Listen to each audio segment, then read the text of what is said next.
Hey, everybody. Welcome, welcome, welcome. Wow, how many people are in here? Wow. Oh, waiting on me, huh? How are y'all tonight? I see it's a raid. Word up, word up. Super chat raid. Oh, that's always good to see. Thank you, Kevin.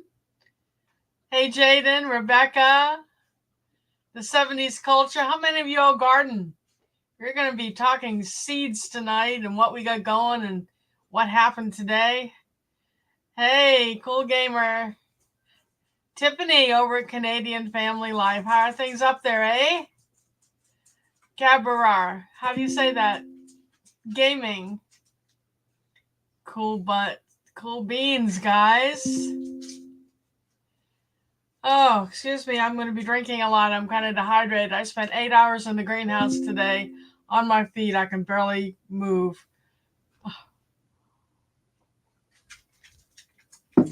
Getting ready for one of those crazy festivals we started doing this weekend in Fayetteville, Georgia, which is about an hour, maybe a little less than an hour south of Atlanta. Last weekend we were an hour north of Atlanta in Canton. Duval, hey girl, how you doing? Hey y'all, don't forget to hit the thumbs up if you don't mind. We don't have Charlie as a moderator tonight. He's in the kitchen pasteurizing substrate. Yeah, you heard me, pasteurizing substrate. Well, what are we going to use the substrate for? We're going to put together mushroom bags.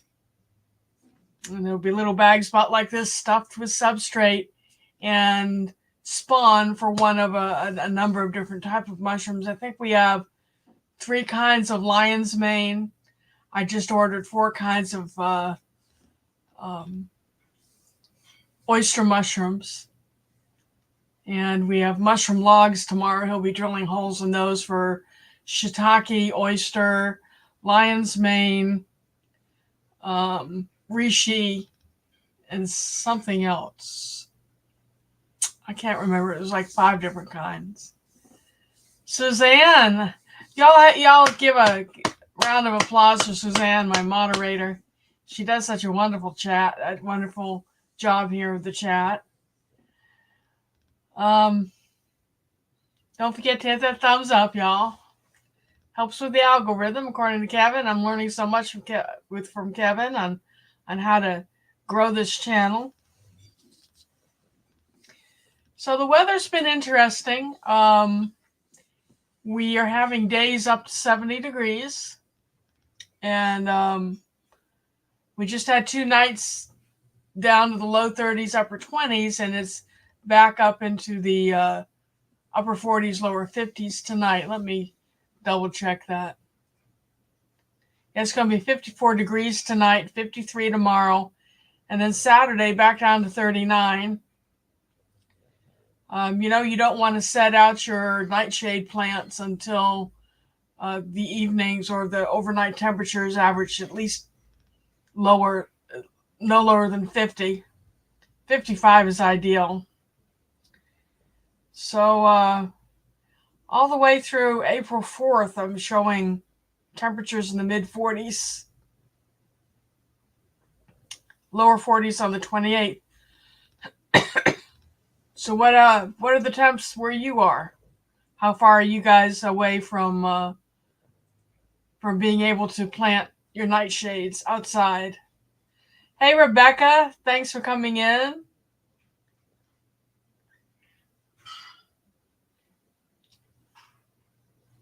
"25 degrees here in upstate New York."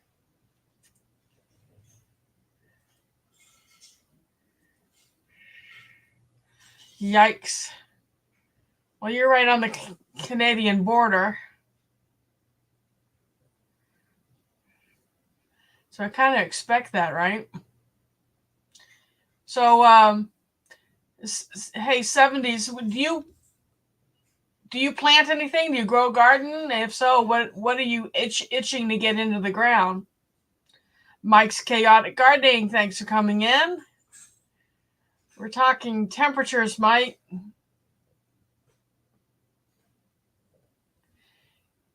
So you're just south of Tuber Chat. So you guys gardening at all? Kevin, are you gardening at all? Kevin inspired you to try to plant something.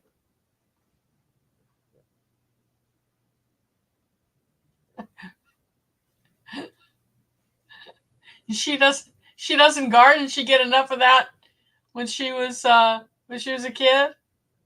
A dairy farm.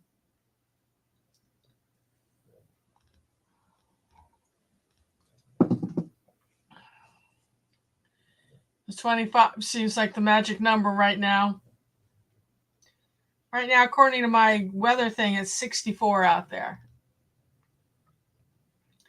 Snowing, Mike. Oh, send some of that to me in a baggie or something. I miss the snow.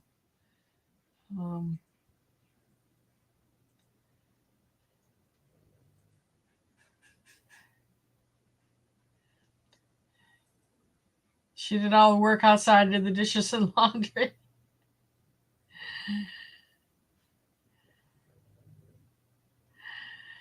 Hope gave you a tomato and a basil plant. What kind of tomato plant, Kevin? I'm going to go over all the tomatoes that we've got going. I think I told you all I spent 8 hours in the greenhouse today, starting new seed and then potting up seedlings for this weekend show market. But this is the collection of seeds or varieties of tomato. That's just tomatoes. Cherry tomatoes. I like cherry tomatoes. You happen to know if they're sweet 100s or what name they have? And what kind of basil?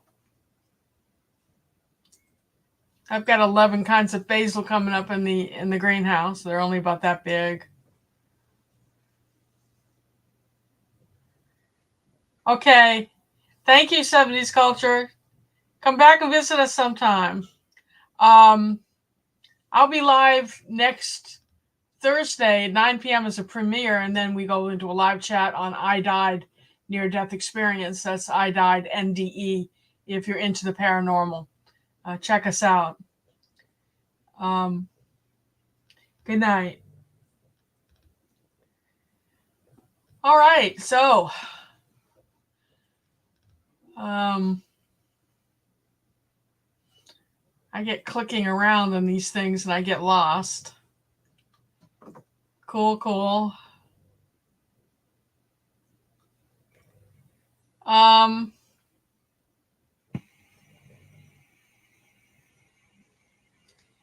So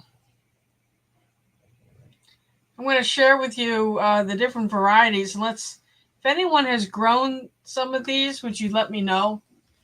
I'm trying a new seed company this year. It's called Thresh. Anyone familiar with Thresh Seed Company? And they had some varieties of things that just caught my eye. Let me see how many things I have for them. I guess I started mostly peppers from Thresh.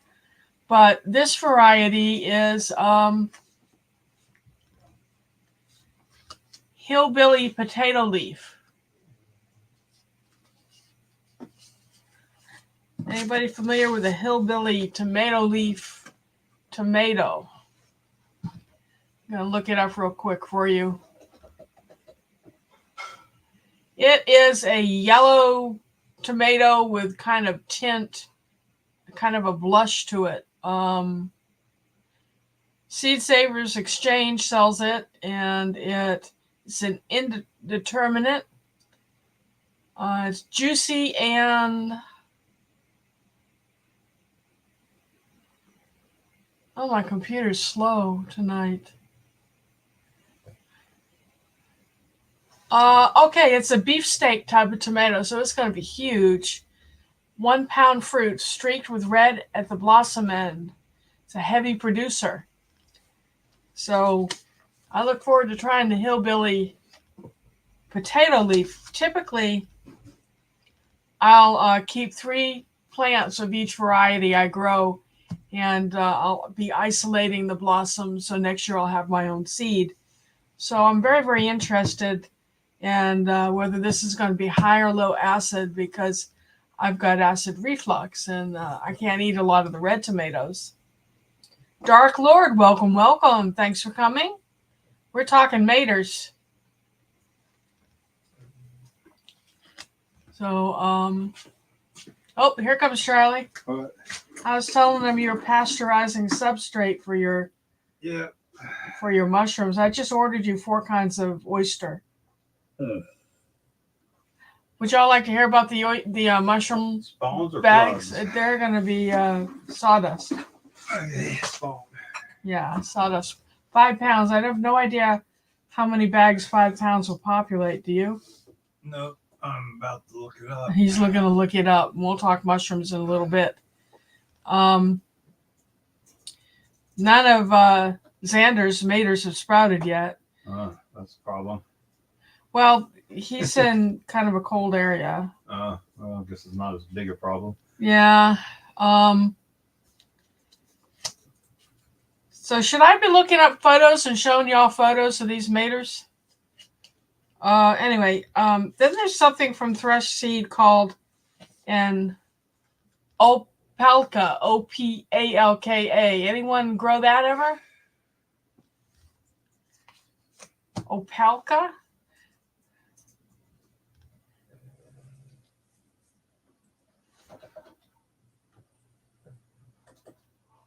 Opalka. Oh, those are a tangy tomato, kind of looks like a Roma tomato. Very acidy, which means I won't be eating it. But it says it's got a good balance between sweet and acidic. Then there's an Anna Russian. Now, one thing I'm noticing about the tomatoes out of Eastern Europe is they like their red tomatoes, and they're huge. Most of them are going to weigh at least a pound. And let me look up Anna Russian and give you a little bit of details there.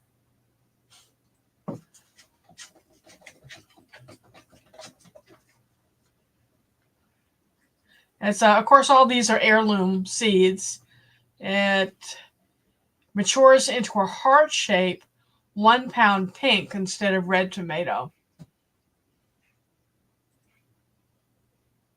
Photos are good. All right, let me see if I can do that. I should have done that before we went on the air.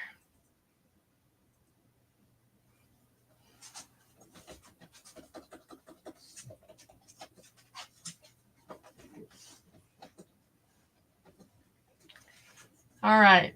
So someone say something while I look this up for y'all.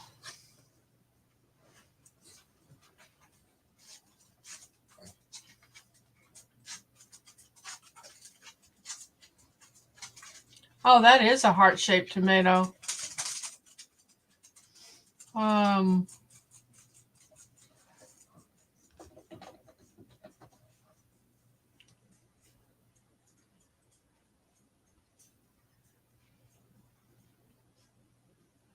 Let's see. Bear with me while I shoot this over to the folder.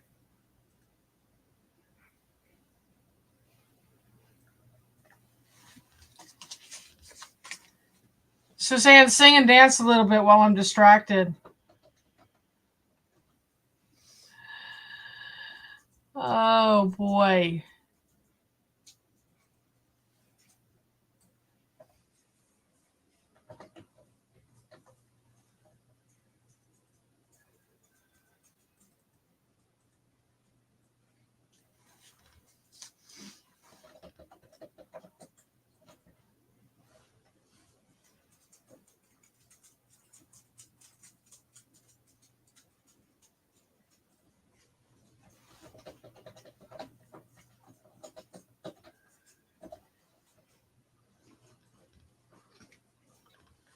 All right, I'm going to pop back in now and rejoin you. Sweet 100. Duval has Sweet 100, watermelon tomato. Oh, I've never heard of the watermelon tomato. The Purple Queen already with tomatoes on them. How did you manage that, Duval?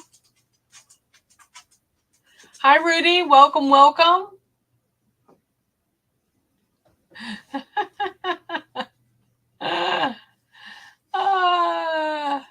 Yeah, Dark Lord, what kind of tomatoes did you plant? You keep it going, Suzanne, for me. I'm going to continue to search for photos to share with you all.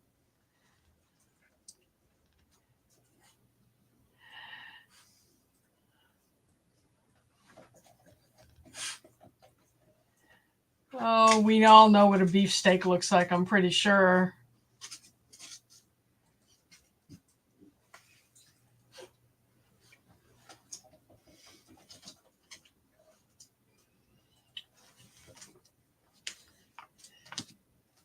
Oh, that's not a tomato at all.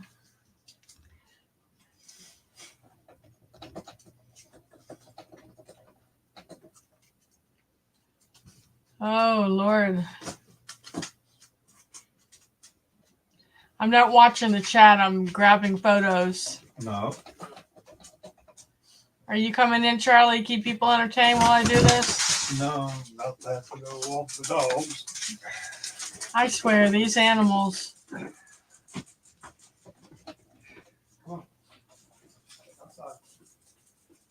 Oh, dear.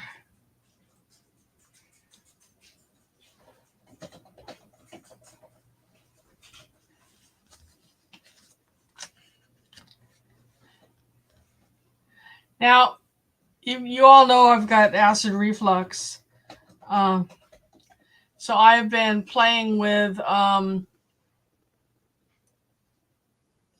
acid tomatoes, and they tend to be yellow. Yellow or black. And one thing I've noticed about black or purple vegetables is the flavor is amazing on all of them. It's and through my research, I've learned that the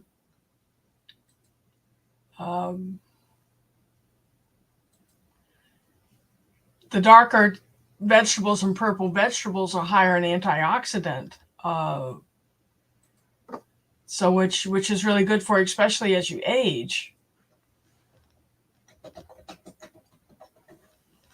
I'll be back with you in just a minute. I swear, I swear.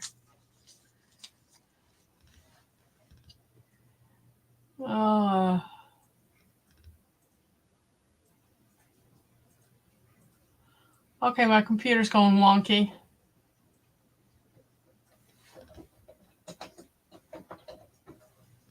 So I play with different sizes of tomatoes. I have everywhere from a teeny little spoon tomato to the huge honkin' beefsteaks, right? And a couple of years ago, when I did all salad-sized tomatoes in all different colors, I discovered brown butter tomato sauce.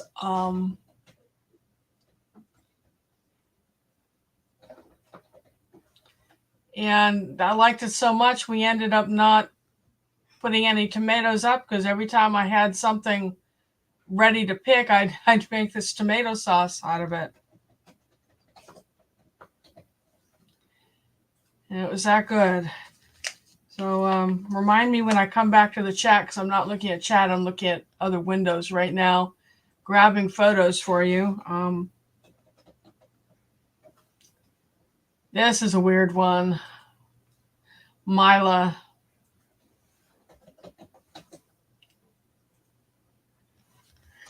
So basically, to make the brown butter tomato sauce, is you start with your onions and garlic and saute it in a little bit of olive oil.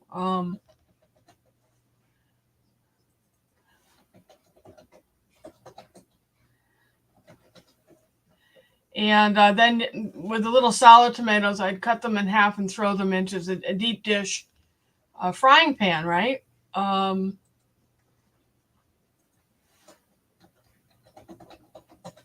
you just cook it down until and then you keep using a potato masher to mash everything together, and you add a whole stick of butter. Well, we don't eat butter here because of Charlie's milk allergies, but I use a butter substitute, and we liked it so much, y'all.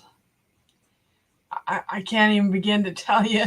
The flavor is to die for. I'm not even halfway through. What am I doing?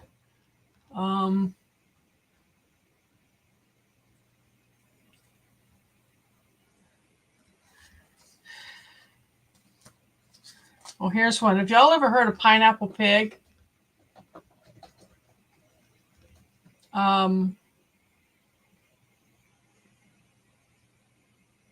These are huge.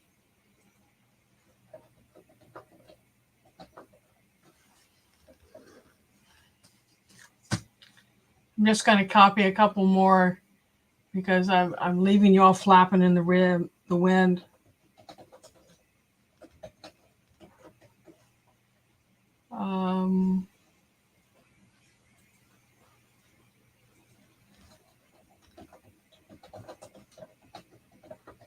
Okay, that ought to be enough for a little bit. Then I'll dive back into it for you. All right. So let's see. We do present, share screen, window.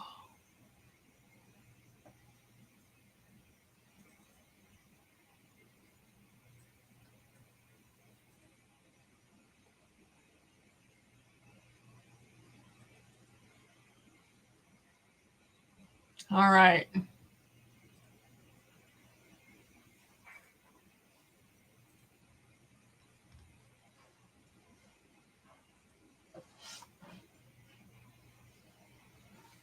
Who wants to guess what that is?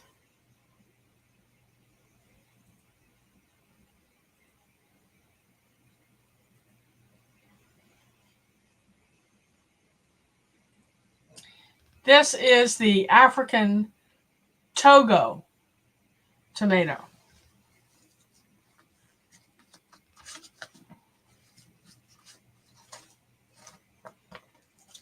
Let's see. So the African Togo, it's kind of orangey, and it's got an interesting shape to it.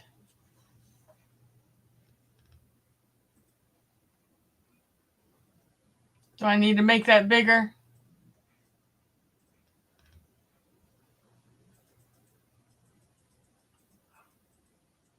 Those of you who are on phones.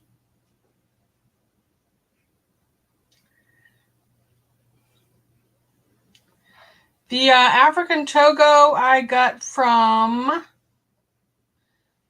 Bunny Hop Seeds, and I got it 3 years ago, and they still germinated this year. I think that's pretty good. What do you think? Isn't that a beautiful tomato? Hey, Nikki. Welcome. Thanks for coming in.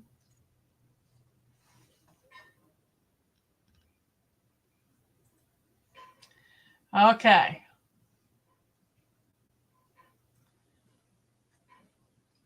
This germinated really well, too. This is Anna Russian, and these fruits are kind of Eastern European. I've got two varieties of Eastern European tomatoes that are heart-shaped. And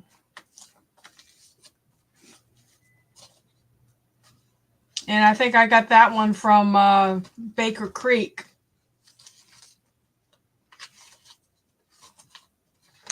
Let's see.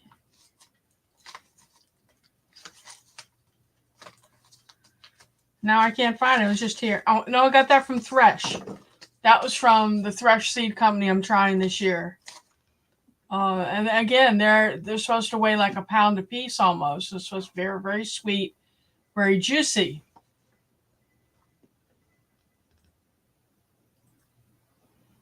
This is the beefsteak. Everyone knows the beefsteak tomato, right? We don't really have to go into detail, but look at the colors on that and the shape.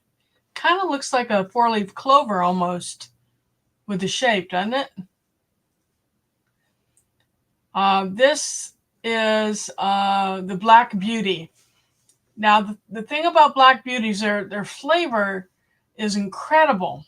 And one of my longtime customers asked me to start some just for her. So I just started today. I spent eight hours in the greenhouse today and starting more of these because I've sold out of them so far. And but the thing about them is they take a long time to mature. So let's say 5 weeks from now we plant the seedling in the garden. By mid-July, you're still waiting for those things to darken up and to mature. But they are worth the wait if you like a robust tasting tomato. Now, Suzanne, thanks you for dropping that.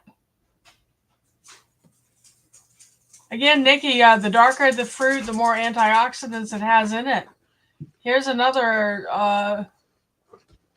dark fruit that I totally love. This is a black cherry tomato. Oops.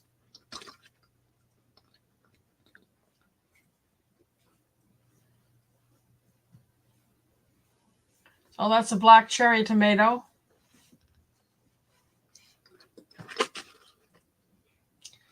This one is kind of strange. Oh, I'll learn what I'm doing eventually, y'all, I promise. This is Brad's Atomic Grape. And you can see that's a small solid tomato, but it's kind of mottled black and yellow and a little bit of red in it. And I don't think I've grown this before, but it's germinating really, really well. This is the Cherokee Purple that I grow just about every year. It's a meaty tomato, and it is pretty prolific. Let's see, that's, oh,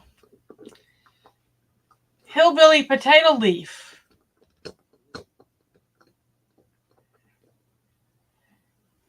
Yep. Thank you, Suzanne, for the bunny hop seeds.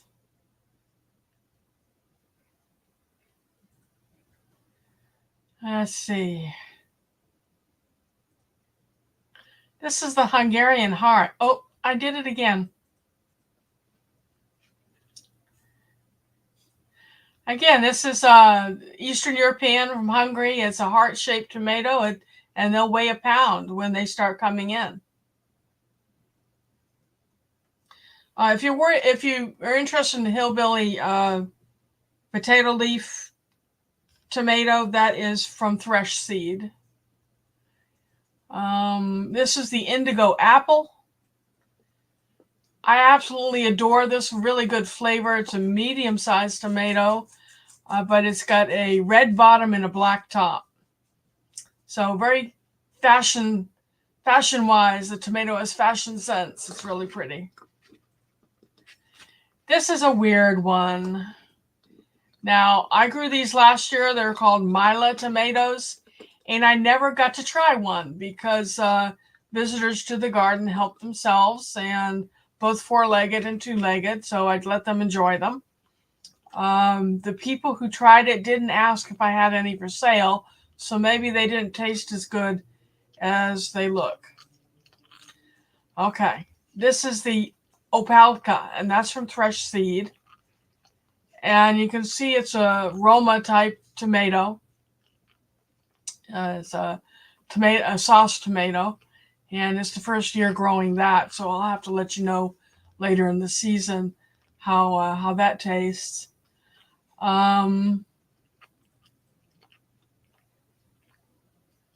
This one's a pineapple pig.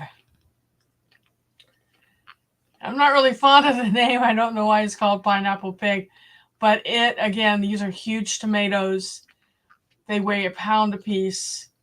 I look forward to trying those.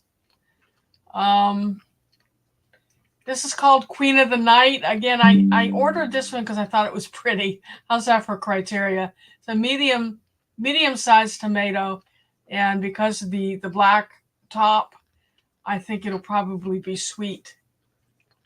Hi, kitty. I think this is a gorgeous tomato. This is the Sart Rolis. And it's a yellow tomato, low acid, with that blushed into purple on the top. And that's all the photographs I pulled. Indiana Backyard Gardener, how are you?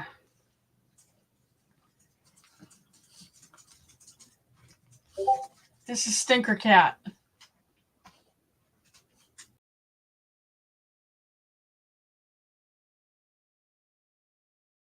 Okay, here I am again. So the other tomatoes I've planted today, cat tushy, bumblebee salad tomatoes, something from Bunny Hop called Gobstopper. Again, these seeds were 3 years old and they're still germinating just fine. I always grow yellow pear. I have neighbors that sneak into my garden and steal these, which is okay. I share stuff, but they'll come over with bags and grab these out of the garden. I'm not real fond of Roma tomatoes, but I always have people ask for them. So I'm doing the Martino's Roma this year from Baker Creek. If you want to grow a teeny tiny berry size tomato that I swear to you tastes like candy, see if Baker Creek has any of these left. The white currants. I had a lady come for plants one year. It's been a couple of years, I guess. And she brought her autistic son, who was about 9 or 10 years old. And I said, get your son into gardening. He'll love it. And she says, well, he won't eat vegetables. And you can't get him to eat a tomato. And I said, not even these. And I showed her this bush. And I said, this tastes like candy. I bet he'll eat these. And she says, no, he won't. But we tasted it and moved on to the one of the other raised beds. And we looked around and wondered where this kid was. And he was over there with that bush eating those tomatoes, just popping them in his mouth as fast as he could. So much for not eating tomatoes, eh? So she says, do you have any? I think I had like one plant left to sell her, and I just gave it to her. Yes, Romans are good for sauces. The green giant tomatoes are great if you do fried green tomatoes. They're firm flesh. You slice them, dredge them through egg, and then cornmeal, and fry them up in a skillet. They're so good. Yes, they were indigo apples. Yep. Who's had the green zebra? Our first year here in Georgia, we grew 41 different varieties of tomato, and green zebra were brand new to us, and now we grow them every year. It's a wonderful, tangy, tart tomatoes, great in salsa, really good in salsa and for frying. It's not as thick-walled as the green giant, but it's a really tasty tomato. And my husband's boss asks for those plants every year. Yeah, Sander. I just started a bunch of these, Dancing with Smurfs. And it's a little solid tomato. It's blue on top and red on the bottom, a lot like the indigo apple. But it's the bunny hop seed. These didn't germinate real well. These are from Baker Creek. The Woodle Orange. I think I've got 14 seeds in this packet and only 3 germinated. So I'm not real pleased with the germination. Let's see how they taste. Got a buku of these. Granny Cantrell. I think they sent me 50 seeds of these and they all germinated. So I've got those coming out the ears. Raspberry Liana is from Russia, and it's supposed to give you 1 pound fruit. The Reisentraub is a medium to small salad tomato, and obviously it's either Polish or German.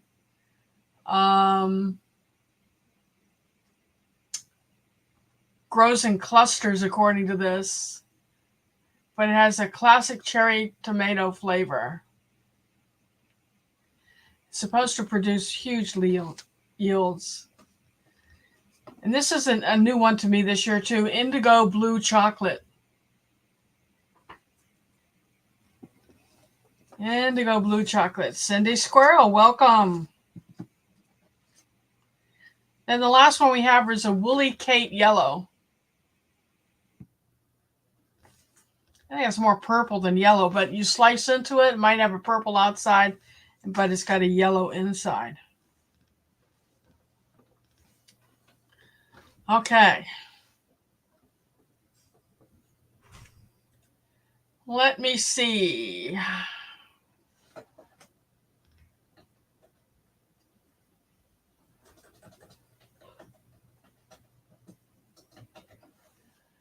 Okay, the random name generator.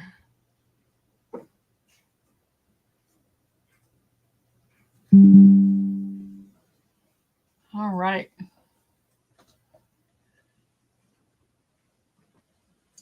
Now, Suzanne, my love, can you walk me through getting the random name generator up on the screen? I go to share screen.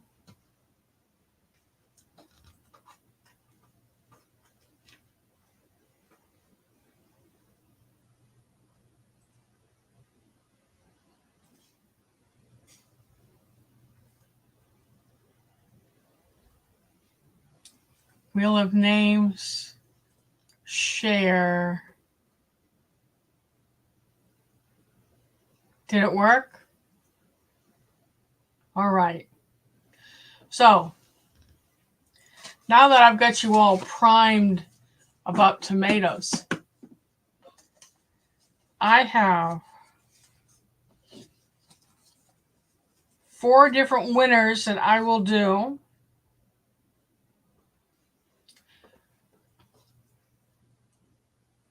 The spoon tomatoes that Baker Creek sent me. So if you want to be in the drawing for spoon tomato, type in hashtag spoon. It's 9:38. Let's give it a minute to, you can see it? Good. I'll give you a minute or so to type in hashtag spoon.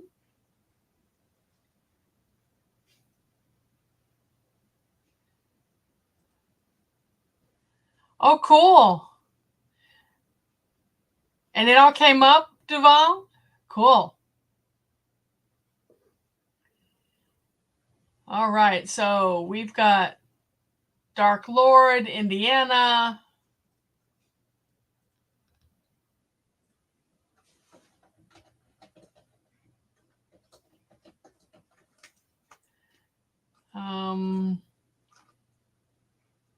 Suzanne, DJ.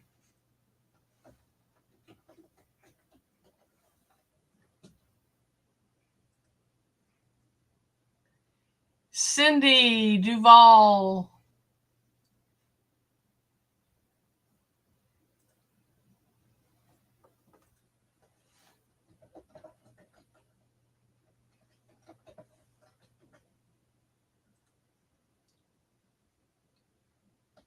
Tiffany. Which ones are a job to harvest?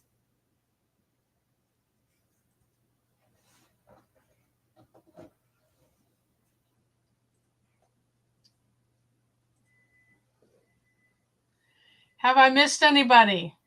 Y'all can read the wheel, right?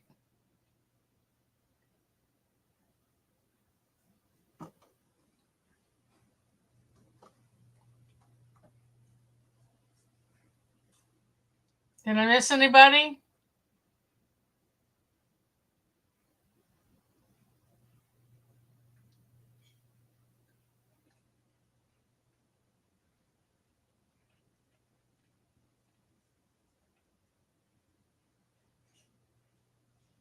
Oh, the spoon tomatoes? Yeah, Mike, I usually let the birds and the lizards eat them. Down in Florida, the lizards love those tomatoes. Okay.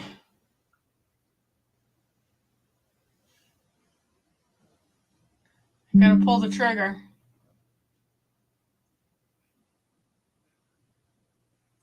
How do I get it to do?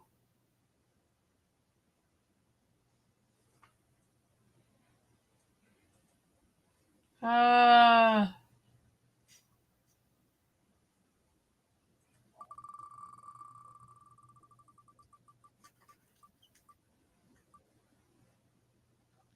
Tiffany! Woo-hoo! Woo-hoo-hoo-hoo! Okay, so if you win something, send me your name and what you won in an email that's scrolling along the bottom of the screen.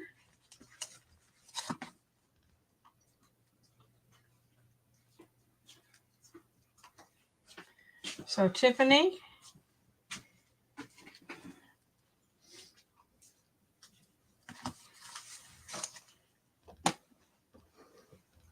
Yay!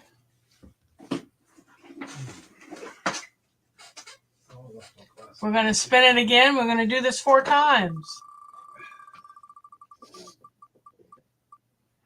Hey, honeybees. Xander.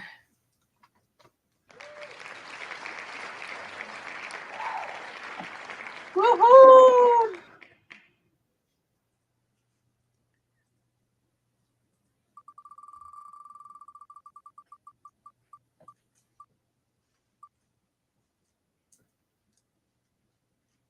Cindy, it's a Canada night.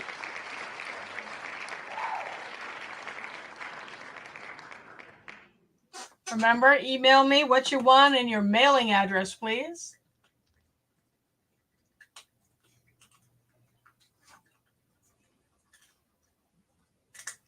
One more winner.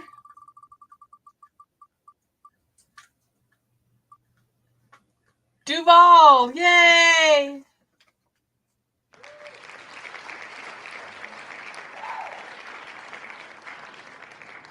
So that's the spoon tomatoes.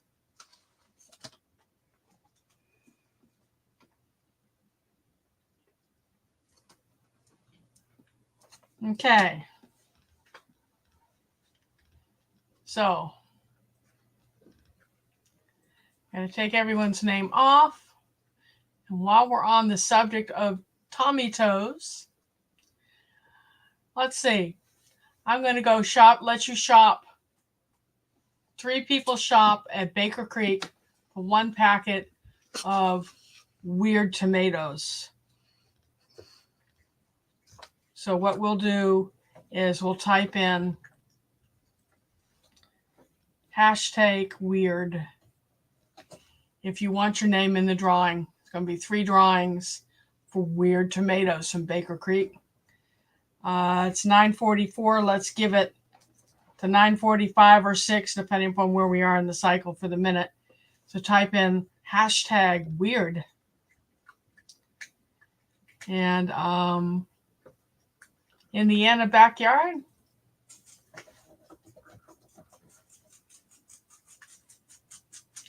Suzanne, Mike. I'm going to spell your name wrong. But you know I love you anyway, right? If I can't spell. Cindy Duval.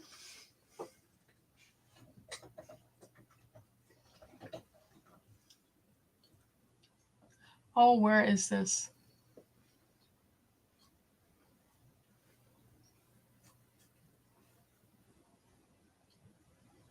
Dark Lord.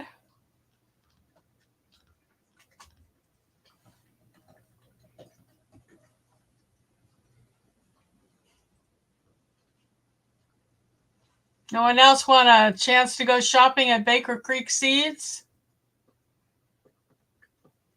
Hey, Brenda. Hey, Rachel.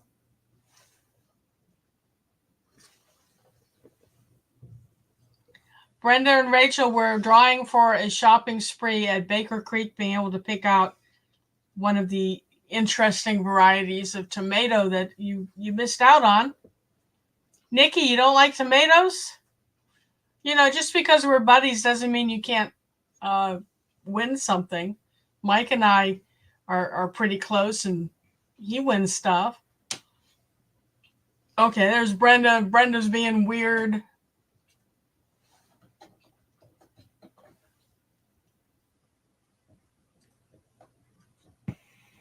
So type in hashtag weird, Nikki. Going once, going twice. You gonna eke in? Oh, Dark Lord, you gifted. Are you sure? Where? Okay.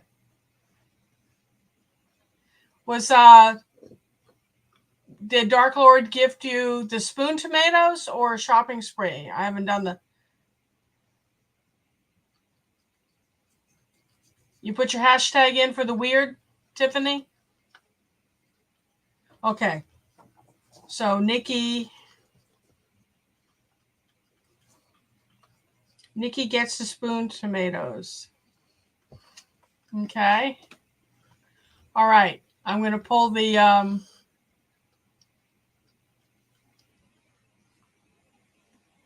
you gifted the spoon tomatoes to CDO. I thought you gifted them to Nikki. Okay. Okay, Tiffany. Okay.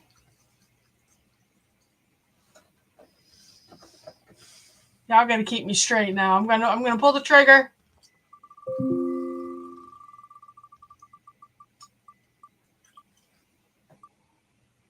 Wow, Tiffany, you're raking. It's Canada night, y'all.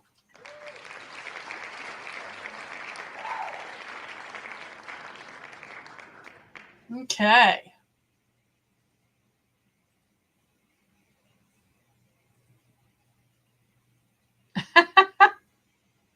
OCD and ABC order. Oh. Gwen, I'm glad you're here, though. Better late than never.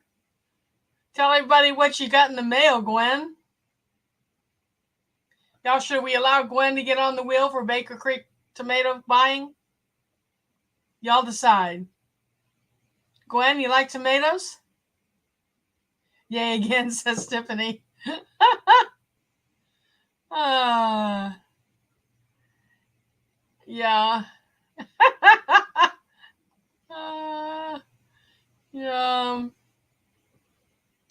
The elderberry, y'all. Gwen got a large shipment from me. She was wonderful. She purchased.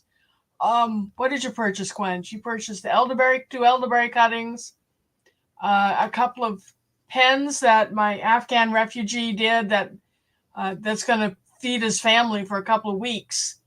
And the jelly. Have you tried the jelly? Your sons love their jelly. Cool. What else? There were 4 things, weren't they? David, dude, welcome in. Okay. We're going to pull the trigger again.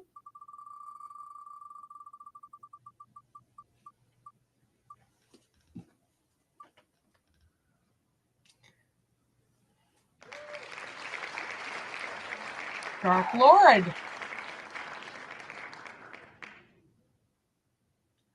David Corey. Getting chicks, Brenda? What kind of chicks are you getting? I've got the glue stuff, Xander, but I haven't tried it yet.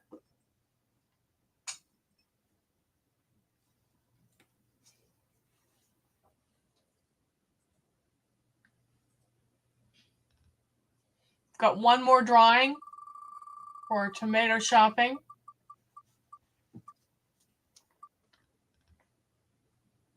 Brenda. Very good. Now, if you haven't won before, even if you have and you may have forgotten that you need to send me an email at the email address that's scrolling at the bottom of the screen. Tell me what you won, and I need your real name and your mailing address, please. Now, those of you, Tiffany, Dark Lord, and Brenda, what you need to do is go to the Baker Creek seed site and pick out one type of tomato that you would enjoy and include that in your email so I can send that to you, okay? What do you think? About Loop, Garrett, thank you for coming in. Let's see.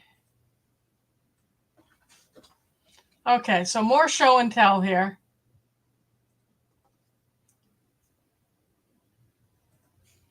So you know that the weather's warming up here. And I had a few Carolina anoles over winter in the greenhouse. And I'm hoping that this little boy that I've got on my desk isn't the one in the greenhouse, because he came all the way through the winter. He's got 2 or 3 women in there with him.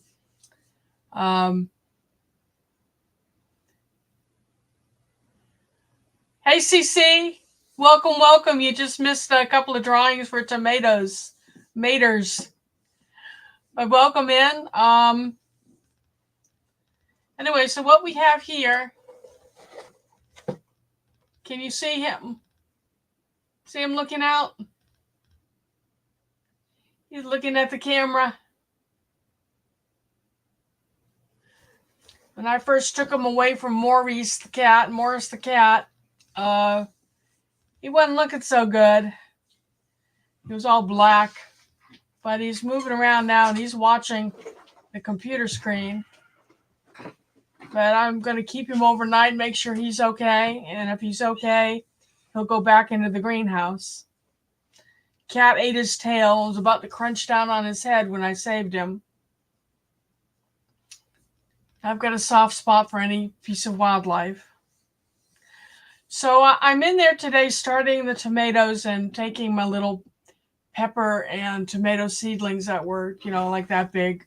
So the tomatoes are really like that.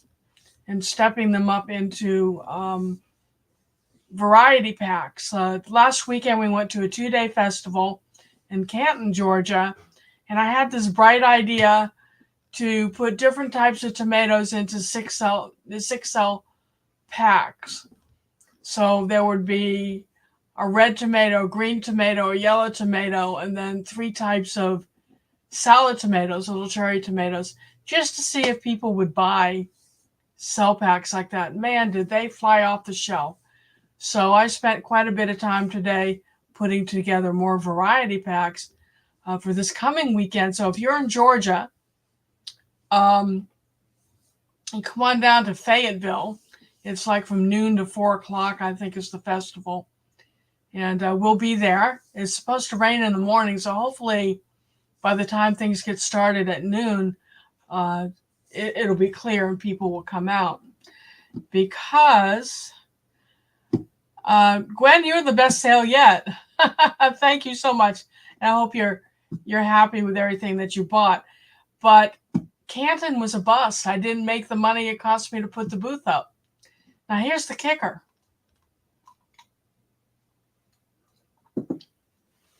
I paid $266 for that booth, 2-day booth. And the people beside me only paid $15. And I'm like, how did you pay $15 and I had to pay $266? So I got with the event coordinators and they said, oh, well, they're only charged $15 because they're local. I said, so you really don't want people to sign up for your festival that are not local to Canton? And she says, oh, no, we love people to come from all over. Does that make sense to any of y'all? $266 for a 2-day booth if you're not local, but the locals pay $15 for 2 days. Would you all go back? Yeah? Yeah, I don't think we'll be going back to that particular festival, but the one this coming weekend. is a lot more reasonable and looks like a fun group. We'll see. Yeah, there were plenty of people that showed up to the event, just no one was spending money. Everyone was drinking beer and eating food, so the food trucks did really well. But and they bought my eggs, they bought all my plants, almost all the plants. Didn't bat an eye at spending what I was charging for the bay trees. I think I sold 2 coasters for my new resin stuff that I'm doing.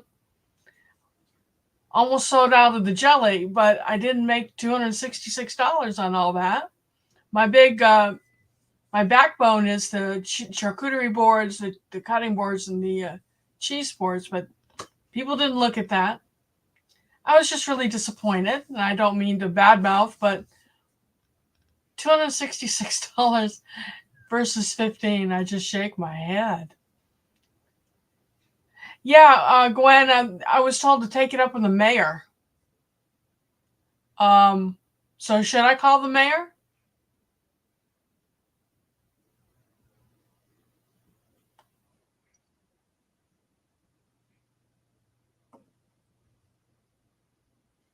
It was at Canton, Georgia, Belt Loop, which is like an hour north of us.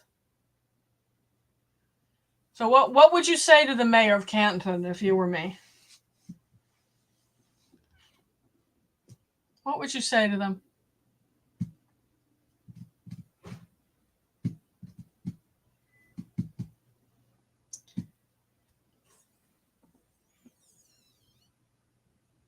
Localish, an hour away.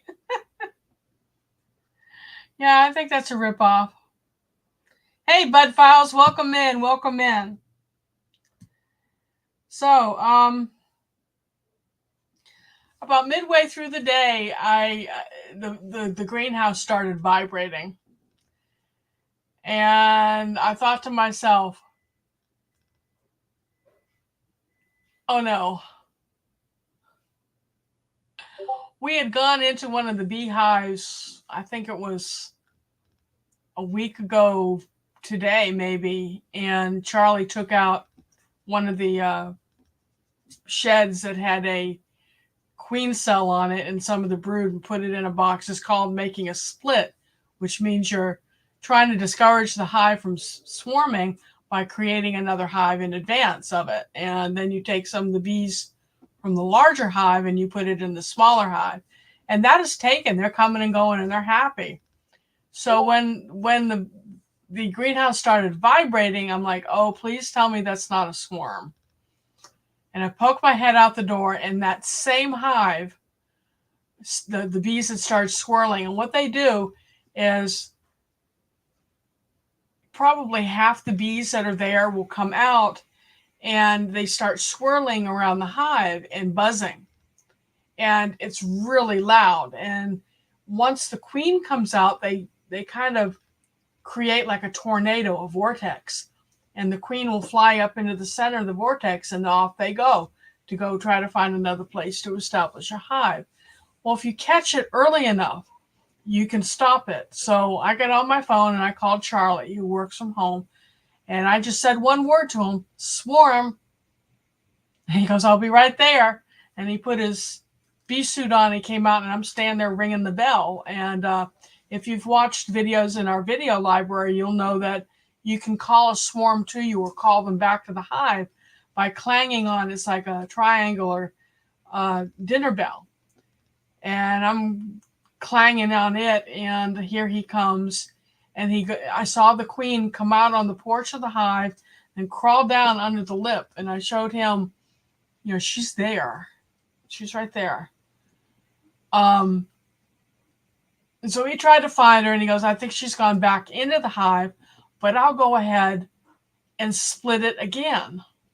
And he went through the boxes, and he got another shed, or I forget what you call it. He lifted it in and out of frame with more queen cells, put it in another box, and with some bees, and that should have satisfied that hive. It wasn't as crowded, and that bee should have stayed, right? So I went back to the greenhouse and back to my seeding and potting, and he went back to work. And about 6 hours later, I came out, and as I'm coming out, and I didn't hear any more humming or vibrating. So I figured we'd taken care of the bees, right?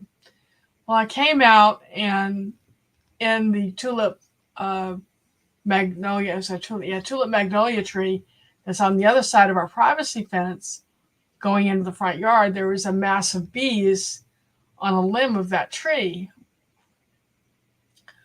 So I got back on the phone and I said, Charlie, they swarmed maybe one of the other hives have swarmed. So he put his suit back on, and he got his pole saw out and went into the front yard and cut the limb off this poor tree. And I've got that on a video. I need to edit the video and get it up. But it shows him taking this mass ball of bees and shaking it into yet another box. And I'm standing there probably 8-9 feet from him. And usually swarming bees don't sting. Okay. But I'll be darned. I don't know if you can see the swelling coming here. See it? I got nailed. I'm really lucky they didn't go into my eye. But it's right there. See it? So that box of bees is sitting out there under a tree, and he'll probably go, when we get off the air tonight, go out and carry it back to where it needs to be. But that's all one hive. We've gotten 3 new hives off of that one hive that's still full of bees. And there are 2 other healthy hives out there that we think are about to swarm.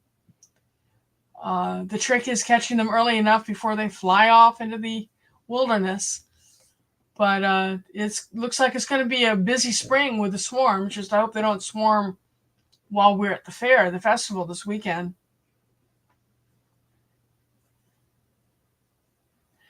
Probably charging me taxes for not being in their county.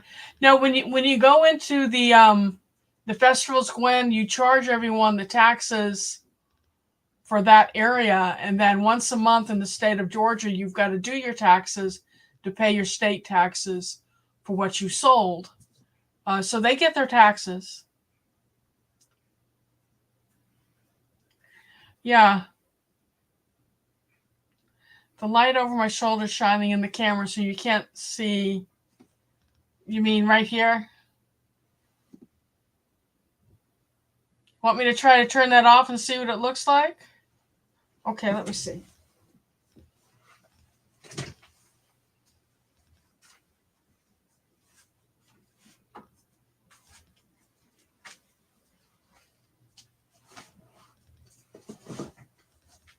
Okay, that's not it. You know what it is? It's this light.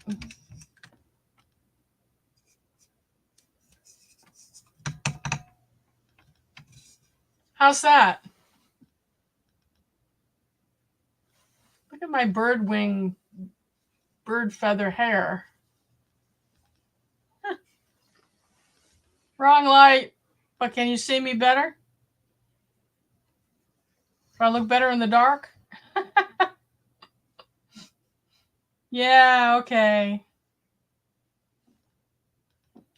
All right, so I don't know if I'm going to get back into the greenhouse tomorrow. Probably won't before the festival on Saturday. But I've got a bunch of things I got to start, like the marigolds. Oh, I did start this eggplant today. Mountain mint I've got sown.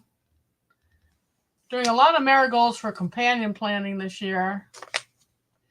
I started these 3 months ago, and they're not coming up on the zinnia. I've got 11 kinds of basil, but I ran out of Genovese, and this is like the workhorse of the basil, so I ordered more. And these flowers I have to start. Now, was that a ribbed eggplant? Yes, let me show you.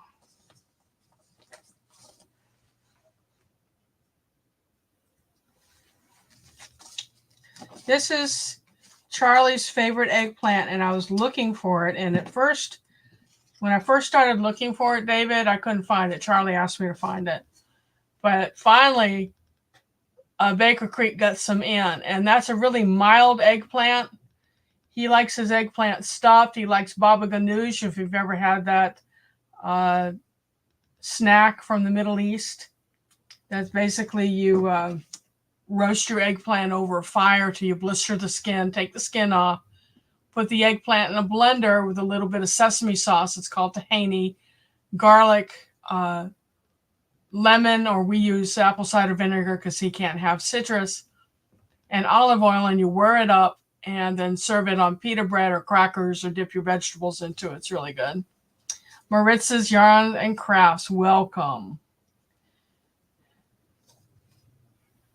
What kind of holy basil, Dark Lord? There are like 4 or 5 kinds. David has the eggplant. Uh-oh.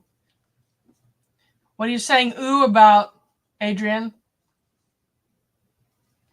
So I'm going to be... I need to go and plant more zinnia. Who can tell me what zinnia does for the garden? Nasturtium. That's a good trap crop, and it's edible. And I decided more marigold was in order.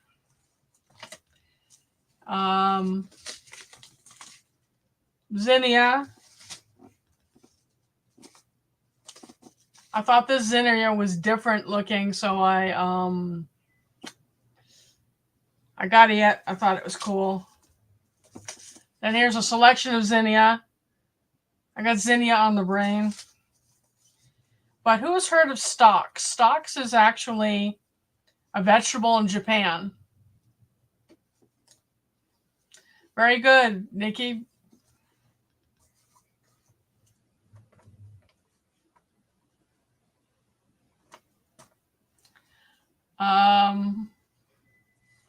Anyway, so stocks.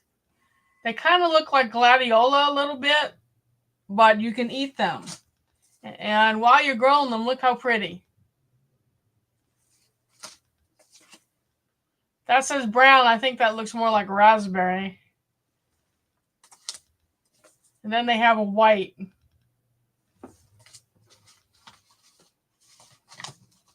So, zinnia for tomatoes. Stalks are flowers, Nikki. They're edible flowers. Yep. Okay, because you were the first one to tell me what the zinnia question was.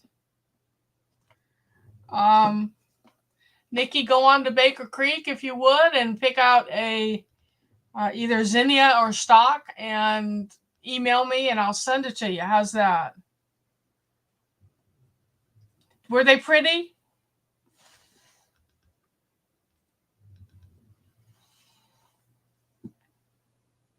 Right, marigolds. Do you know, Gwen, what the marigold? How does it help?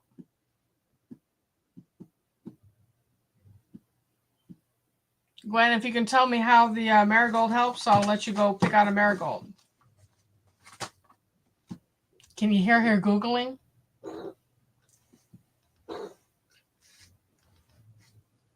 Do they keep deer away?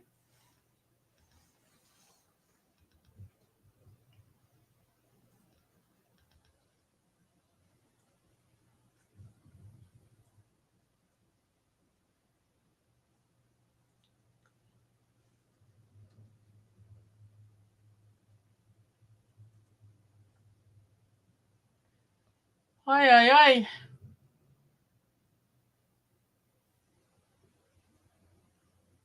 David! Deer do eat marigolds.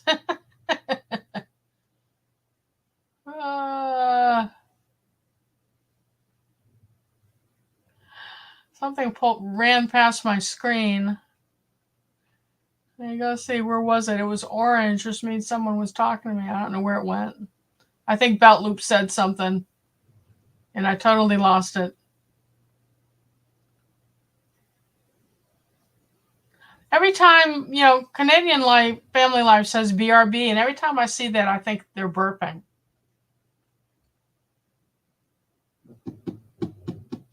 Okay, so marigolds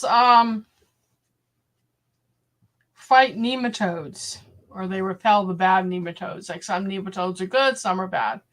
But they will repel the nematodes, which are little creatures that live in the soil that tend to attack the roots of your tomato plant. So you plant marigolds in between the tomato plants. So this year I'll be doing marigolds and basil. Basil stimulates growth and enhances the flavor. So we'll see how that combination goes this year. And all my nightshades are going to go where all those peppers were last year, and they're going to go in between as well. So I'll have peppers, tomatoes, and eggplant taking turns on that little hillside out there.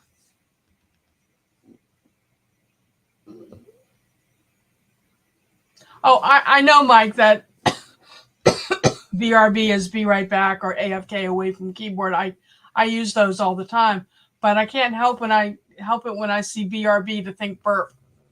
I'm sorry. It's just the way my brain works, and boy, this is getting sore. Is it swelling? Yeah, you can see the swelling. Oh, that's going to be beautiful for the festival on Saturday, isn't it? Brenda's taking notes. Basil enhances tomato flavor. That's right. Yeah, garlic. David, did you know if you plant garlic around your roses, it discourages leaf spot and any type of bacterial problem? So I use the garlic around my tomatoes, petunias around the tomatoes. White fly won't fly over the top of a petunia. So if you kind of do like a garlic and a garlic and a petunia, you're taking care of several problems that rose plants can have. And I grow roses for culinary uses.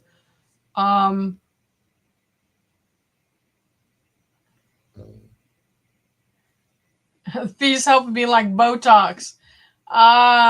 Do we do Botox in your eyebrow? Onions around strawberries helps. Actually, let's see. Charlie may have walked off with it. But I make an ointment out of plantain that helps with the bee stings. I just couldn't put my hands on it.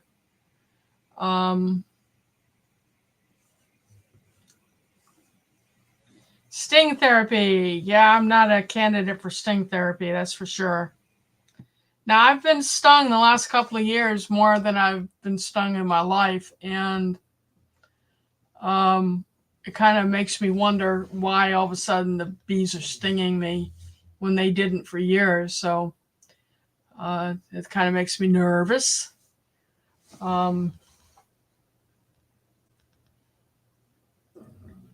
So what else did I want to tell you all about? Who's going to come see me? You guys who live in Georgia, who's going to come to Fayetteville this weekend? That's going to be a regular thing. Like every other month, I'm going to be down there. I'm a taster now. The last thing I want to tell you about are my my jellies. I make the hot pepper jellies. I keep thinking about new combinations of fruit and the hot peppers. And we just about sell out at the festivals of the jellies. Now I put little samples out in front so people take a popsicle stick and they taste. And I've had people that wrinkle their nose and say hot peppers and it doesn't sound good. And then I get them to taste and they'll buy a jar. I just had to order new jars and they've gone up in price. So I'm going to have to go up in what I'm charging for the pepper jelly. It was $8. I'm gonna have to go to $9.50. I hope people will still buy them at $9.50. But I'm trying tomorrow. I'm gonna make a new flavor. Let me know what y'all think of this. Granny Smith apples, which are tart, pineapple, and jalapeno. How does that sound? Then the hillside outside is covered with violets. I'm going to go probably on Sunday and scoot around on my butt picking violets, and I'll do violet jelly, and that's made with violets and lemons. Then I'm going to do rose and lemon, and I might do rose, strawberry, and lemon because roses and strawberries taste really good together. Then I'm going to do lavender and lemon, and lavender and lemon's wonderful together.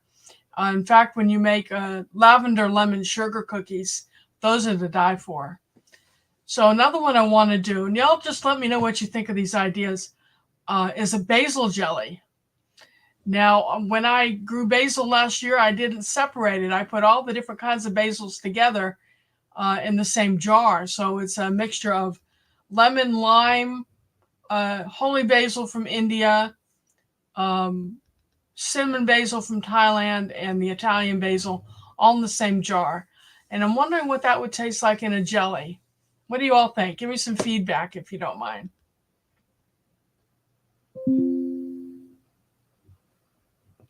Jalapeno cornbread. Yum. To go with what? With the jelly, Mike? Yes, Nikki, I have so many recipes for lavender.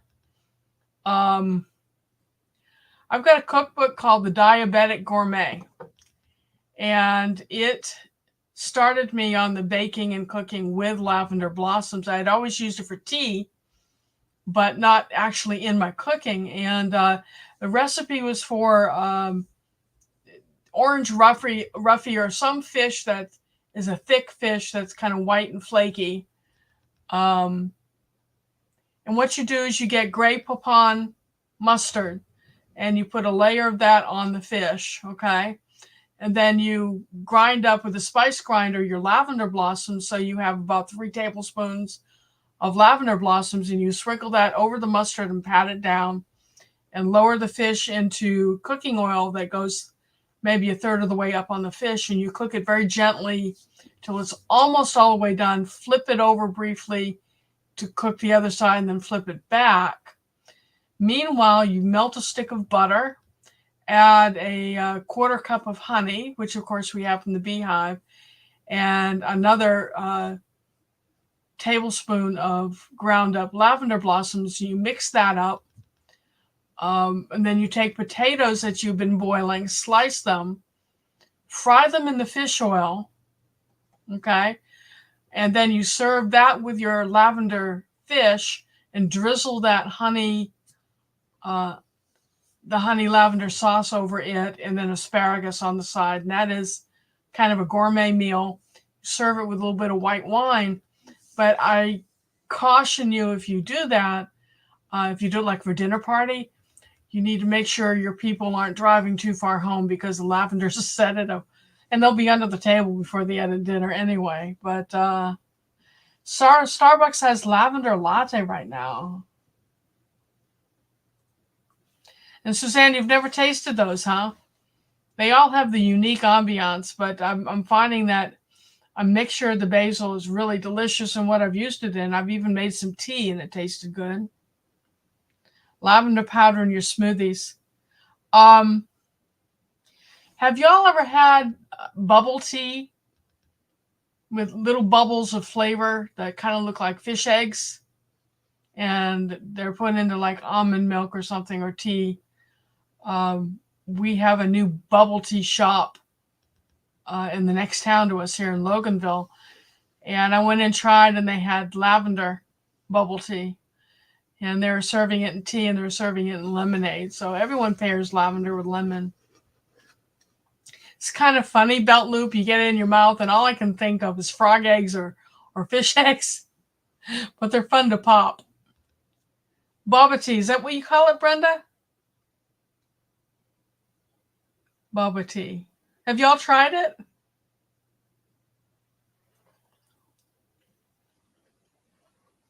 Kind of reminded me of basil tea that you can get at Asian markets, or we could in South Florida. Indiana, Adrian doesn't like the popping of the boba. It's really kind of weird, Belt Loop.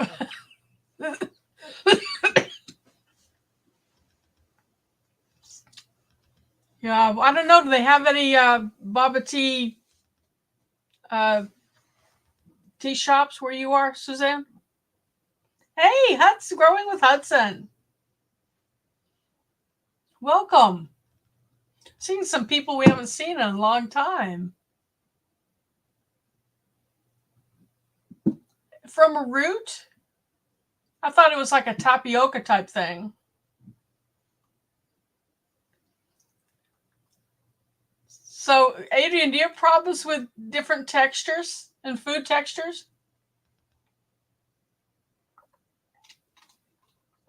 Can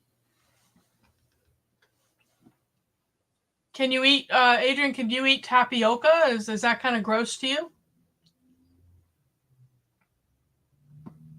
Gwen, can you get it where you are?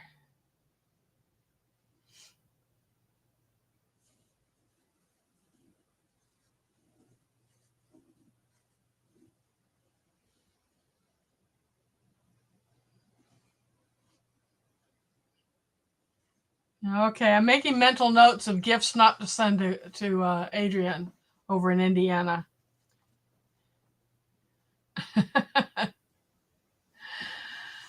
Oh, let's see. Don't forget to hit that thumbs up, y'all, if you're new coming in. It really helps with the algorithm. And that would help me out as well, trying to grow this channel. Okay, we've been on about an hour and a half, coming up on an hour and a half.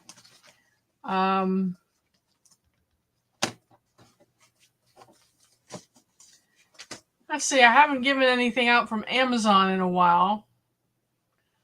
What are some of the things I've sent out on Amazon that people liked? Give me some ideas, y'all.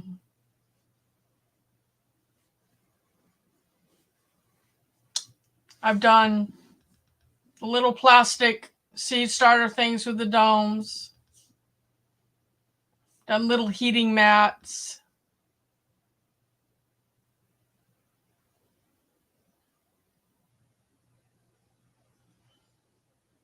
Xander loves the heating pad.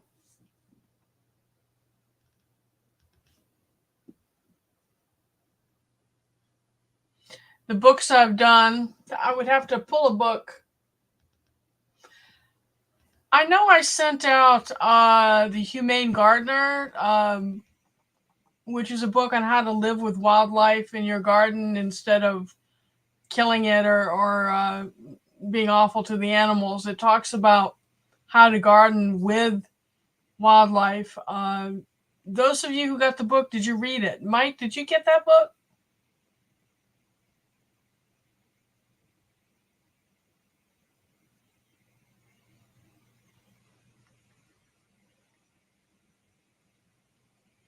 Are you asking me if I use heating pad? I have professional heating pads with real expensive lights for over my peppers, because that's like a major thing with me. That's why you call me hot pepper chick, is I've got that fetish for different peppers. And then I have less expensive heating mats across the aisle with shop lights. And you know what? That almost does better than the professional setup. So yeah, I've got 1, 2, 3, 4, 5 heating pads.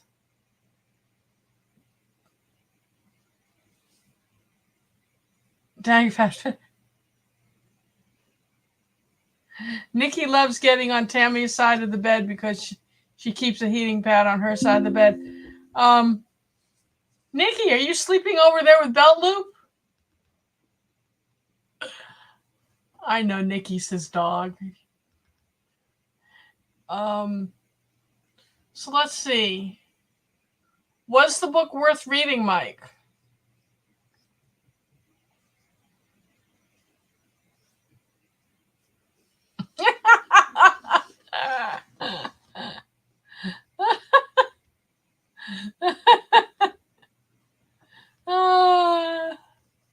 Yes. Yes, yes, yes.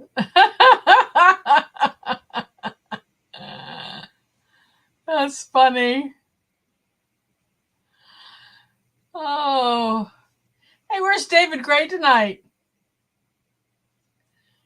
Okay, so Mike, help me decide. What am I going to give from Amazon? Am I going to give seed trays, the little domed seed trays, or am I going to give a heating pad, or am I going to give that book? You choose, Mike. All eyes on Mike and what he has to say, and that's what I'll do. I'll do a spin the wheel on.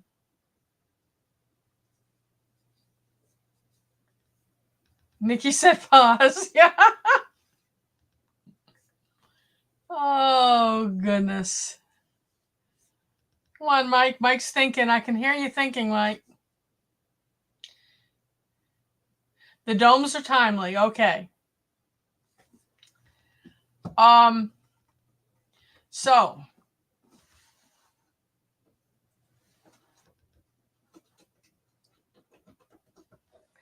if you want to be in the drawing for their little green or black trays that come with like 9 cells in them and a dome that you can adjust the top to let air in and out. They're great for seed starting. You've seen them in my videos. I don't use the little the cell packs. I take them out and just broadcast the seed because with my method of flooding it, once the seedlings get 2 or 3 inches tall, I flood it with water, and they just, you tug them gently and they come out for you to step them up into their next size container. But anyway, I'm going to do a drawing for that. And so, and if you want to be in the drawing for it, type hashtag Amazon. It's 1027. Let's give it to 1028 or 1029, depending upon where we are in this minute cycle, right? So let me do.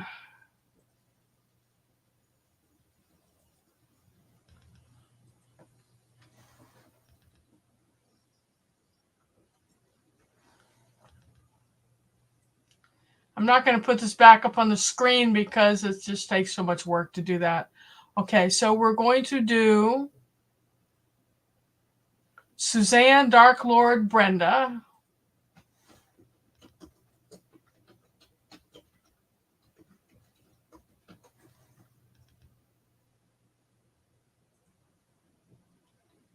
Suzanne, Dark Lord, Brenda, Belt Loop, Tiffany, Hudson.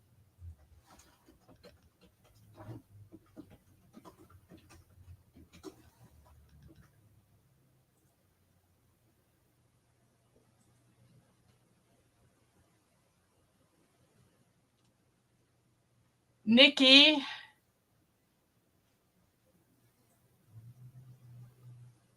Duval, and Gwen.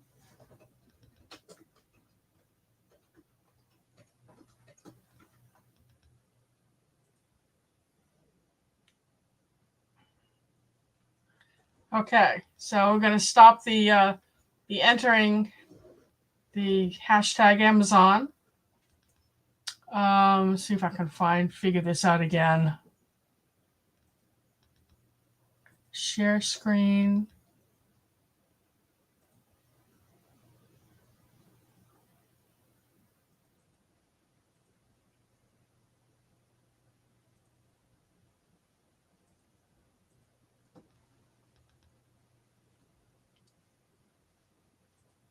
Is it there? It's there. Okay.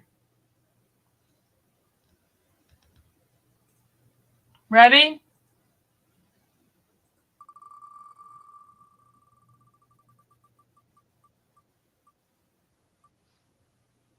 Duval. Yay! Woo, woo, woo, woo.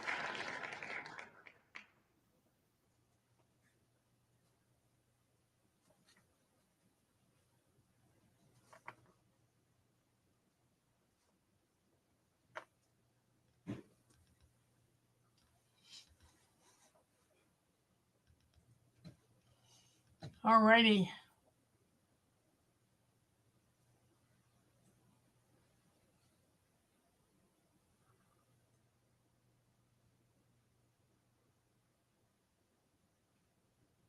We Yeah, can you believe I did that so quickly? Get that wheel up there? I must be learning. You can't teach an old dog new tricks. What do you think about that?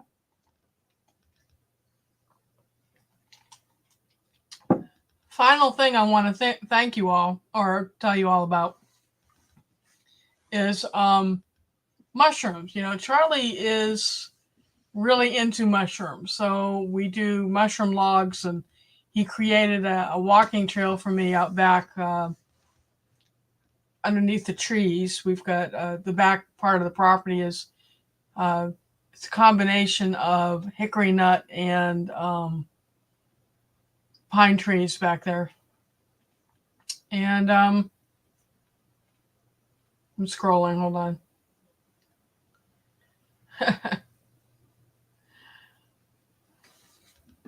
So then we started growing. We actually joined the Mushroom Club of Georgia, which is a really active mushroom club. They have monthly meetings with mycologists and scientists talking about things from remediation of polluted land to which types of mushrooms you can grow to actually cultivate your own personal antibiotic.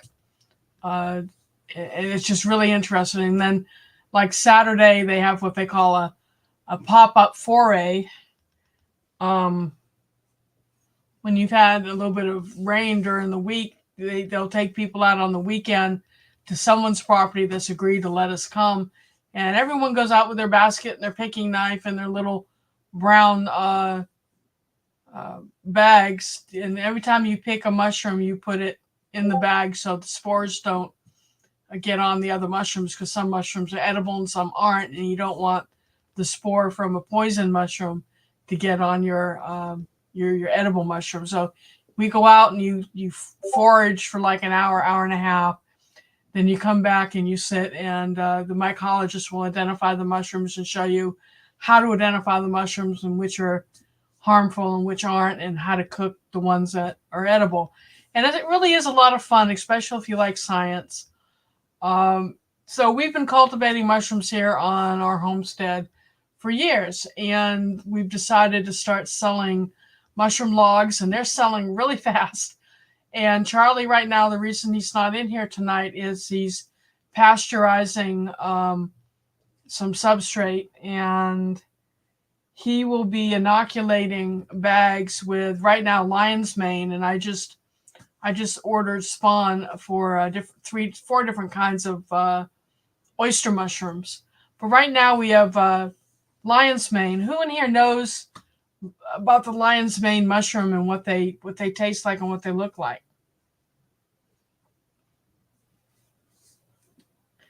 Okay, so Hudson, to grow them inside is you get some purified substrate, whether it's going to be newspaper or straw or wood shavings, and each species of mushroom will grow on a different type of species of wood or cellulose of some kind. And you put about that much in the bag, and you mix a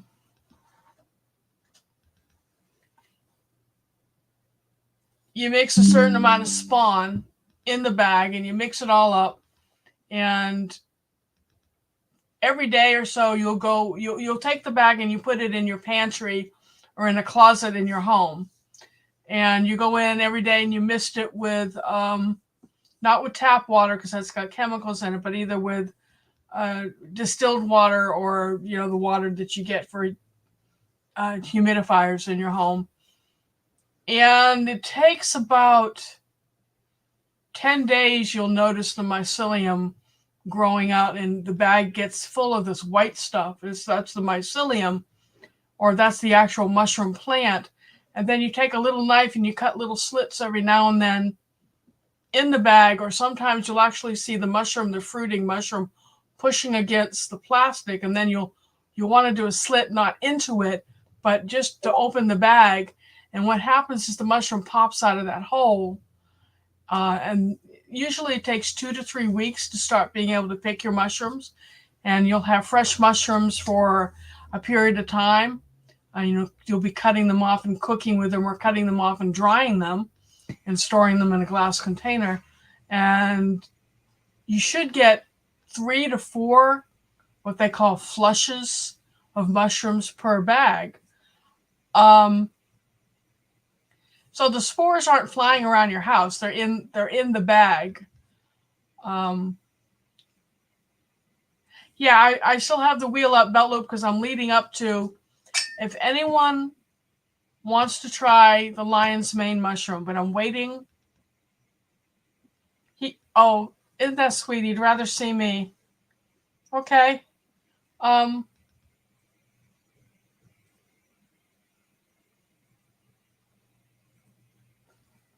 Here I am.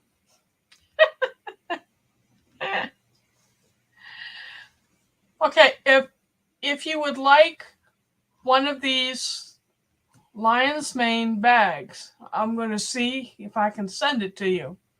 But I want someone to tell us what lion's mane mushrooms are. And let's talk about what they do for you and then what they taste like. Hey, Urban Gardener.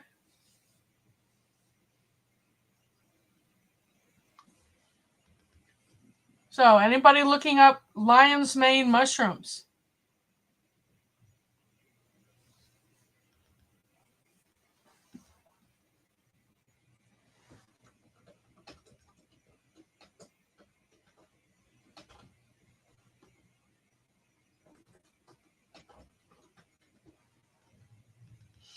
Okay.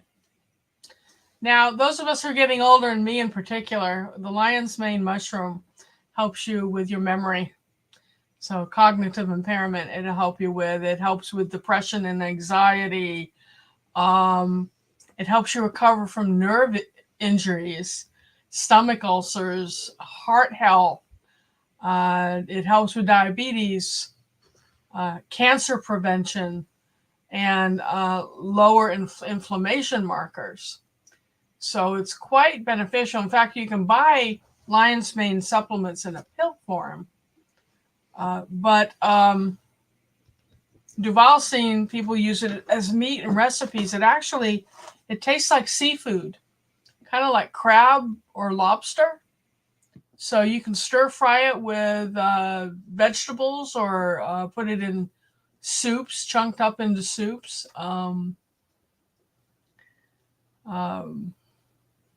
Excellent health benefits, and it tastes good, Nikki. Saute it in butter and you'll think you're eating lobster, as long as you're not allergic to it, but you don't know until you try, unfortunately. So Urban Gardener takes lion mane capsules. You ever actually tasted the mushroom? Let's see.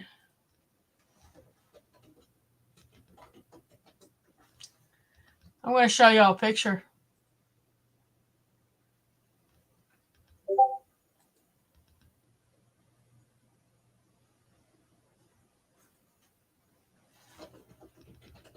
Now, there are a couple of different types of lion's mane, and one is kind of a ball and the other one's kind of stringy.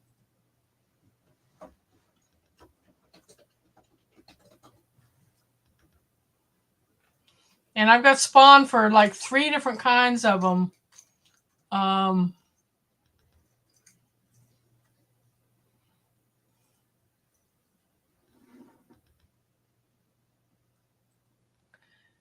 going to show them to you.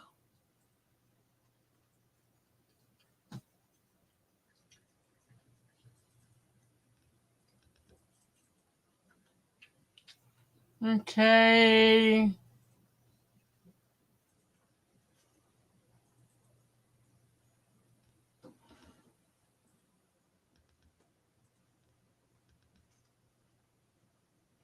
Oh, I got the whole thing and not just... Can you all see this? Oh, heck.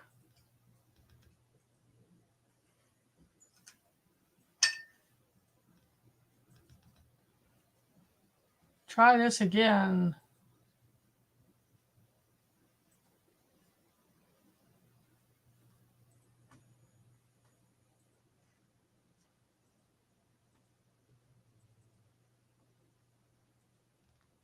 All right.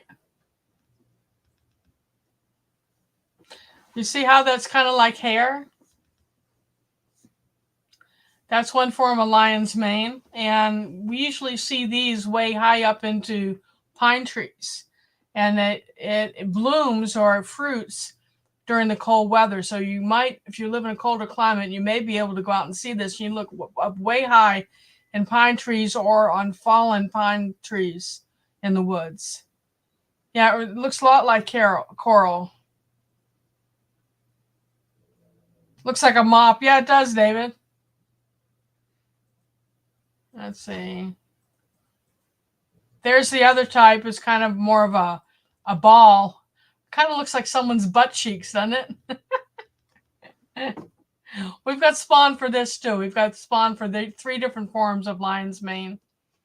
And so right now Charlie's in the kitchen purifying substrate to be able to put some of this spawn in it to take to the festival on Saturday. Just finished it. It's in the cooler to stay hot. Okay, he just came in. He says he's in the cooler. So you'll be able to inoculate it probably tomorrow, Charlie? Yep. Okay, what would you say of offering one of these to our friends here on chat? Oh, well, good, I guess. He says we could, he guess. Turn the light out. It's a better light. They can see me better if you don't mind. That's why it was out, babe.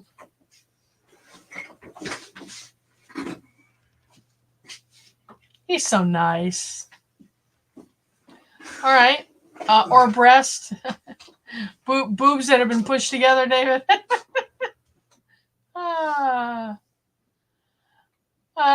Belt Loop says he's a butt man. He can appreciate those. Okay. Looks like a Kardashian booty. I've got everyone's mind in the gutter. Charlie? Yeah, that's typical.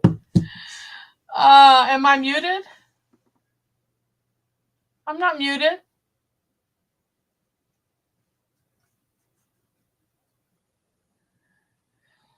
Can everyone hear me?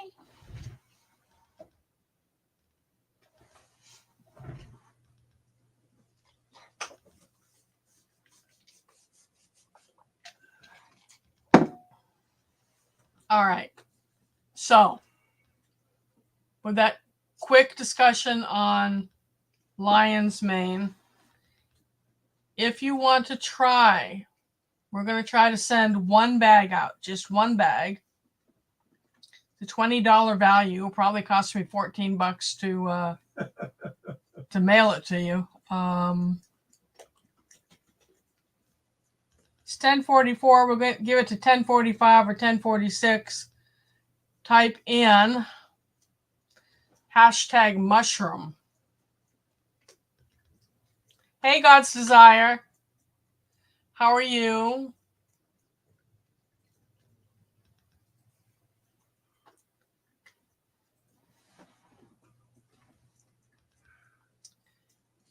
I'll get this set up again. I am determined to get good at this. Present, share screen, wheel of names, share. Okay, but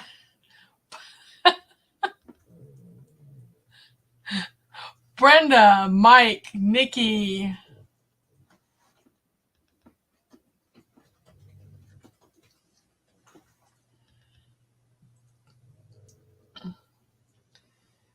Belt Loop, Gwen, and David.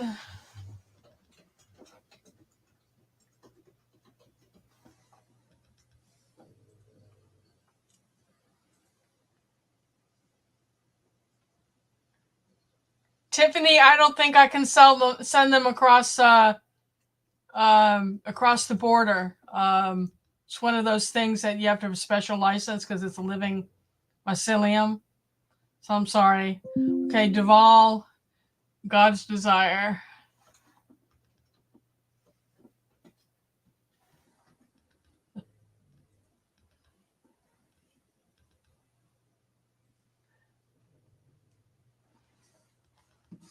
I'm pretty sure I can't send that to you, Tiffany, but do you think I could send the spore? That would be kind of risky too, wouldn't it? Yeah. Charlie, I don't think I can even send the spore over. All right. Booty. Mike wants booby shrooms.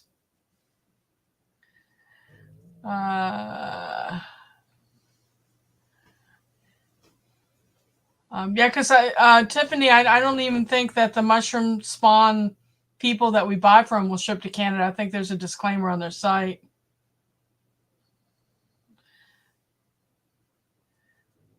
All right, and just as a quick advertisement, please. I just changed, put a new banner up here. That if people would start showing me some love, maybe donating money for the shipping costs, I can afford to ship more stuff like this, because shipping eats me alive. So that's how to do it. Send me PayPal to lballer@bellsouth.net as a family member, friends and family. That way they don't take a cut out of it. And I can give more gifts if you have it in your heart. Okay. So y'all ready for me to spin this wheel? For the shrooms, man. It is expensive, Hudson.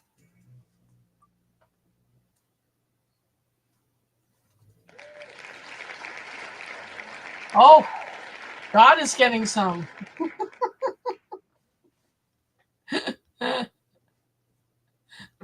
I think that's funny. I'm sorry. The pirate ship doesn't really, it's still going to be expensive, Gwen. Something tells me he has all the shrooms. Let me see what her name is. What is it? God's Desire for Me. So, Miss God's Desire. Congratulations. Yay, God. I'm sorry. I just think that's funny. It's just, make sure that you send me an email with your real name and your mailing address. I'm assuming.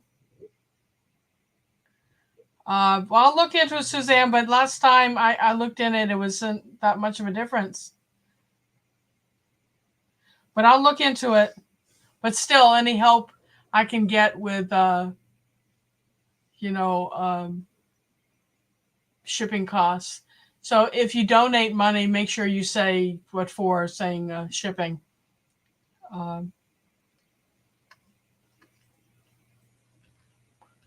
So any help is appreciated. Yeah, Dark Lord, I went to shipping to pirate shipping for the last thing I sent out, and it was only like $1 difference. Might have been what I was shipping to. Yeah. Pirate shipping.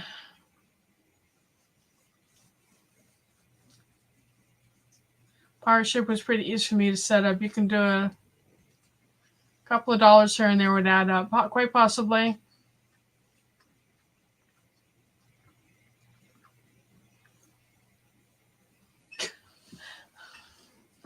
What if we started here, God's Desire?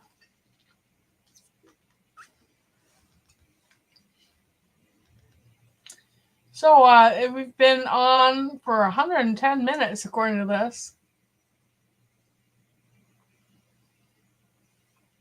Don't forget to hit thumbs up if you don't mind. I need all the help I can get. You gonna start another channel, Betloop?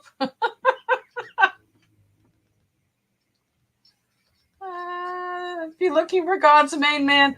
What kind of things are you going to put on that channel? Sacrilegious jokes?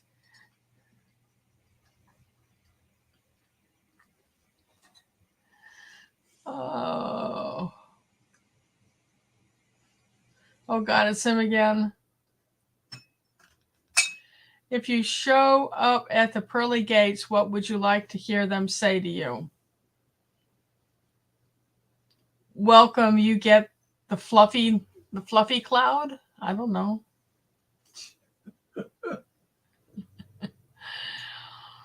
I expect that I'll have a lot of creatures waiting on me. Mm-hmm. And if creatures aren't in heaven, I don't think I want to be there. Well, with all the creatures we've saved over the years, right, Charlie? Yeah. Jeez. We'll be inundated with possum. Be inundated with possums. My possums have loved me. Not all of them. Good night, Hudson. So I'm going to say good night. And thank you all for giving me your time this evening. I wanted to remind you that next Thursday at 9 o'clock, I'll be premiering another story on my other channel, which is I Died NDE. I'll type that into the chat so you know what it looks like.